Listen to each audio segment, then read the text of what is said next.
রক্ত আর ধ্বংসস্তূপের শহর গাজা এবার পেতে চলেছে ভিন্ন এক সমীকরণ। কারণ এবার গাজায় সরাসরি সেনা পাঠাচ্ছে মুসলিম বিশ্বের ৩ প্রভাবশালী দেশ। বছরের পর বছর ধরে চলা নির্যাতনের প্রতিক্রিয়ায় অবশেষে প্রতিরোধের মোক্ষম বার্তা দিচ্ছে এই শক্তিধর মুসলিম রাষ্ট্রগুলো।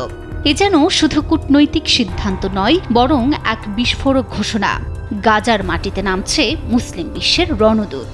যেখানে গোটা বিশ্ব গাজাকে ঘিরে উদ্বেগে কাঁপছে, সেখানেই পদক্ষেপ কি যুদ্ধের আগুনে নতুন ঘি ফেলবে, নাকি নিপীড়িত ফিলিস্তিনিদের জন্য এটা হবে প্রতিরোধের নতুন অধ্যায়? চলুন জেনে আসি।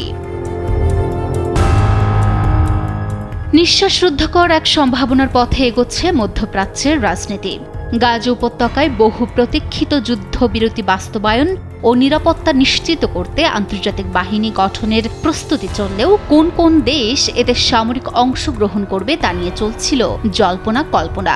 এবার সেই রহস্যের পর্দা খানিকটা উঠল। যুক্তরাষ্ট্রের প্রতিরক্ষা মন্ত্রণালয়ের ঘনিষ্ঠ সূত্রের বরাতে প্রভাবশালী মার্কিন সংবাদ মাধ্যম পলিটিকো জানিয়েছে, সম্ভাব্য সৈন্য সরবরাহকারী দেশগুলোর তালিকায় শীর্ষে উঠে এসেছে ৩টি মুসলিম প্রধান রাষ্ট্র। তারা হল পাকিস্তান, আজারবাইজান ও ইন্দোনেশিয়া।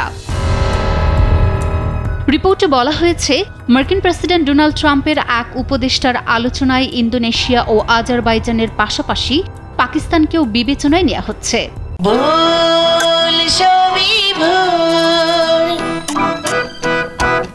এ সময় ইন্দোনেশিয়া একমাত্র দেশ হিসেবে প্রকাশ্যে গাজায় সেনা পাঠানোর প্রস্তাব দিয়েছে।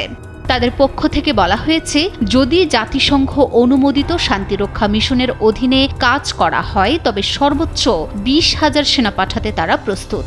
যদিও এখনো পর্যন্ত কোনো দেশ আনুষ্ঠানিকভাবে সম্মতি দেয়নি, তবে এই ৩ দেশকে কেন্দ্র করেই গঠিত হতে পারে বহুল আলোচিত আন্তর্জাতিক শান্তিরক্ষী মিশনের কোর দল।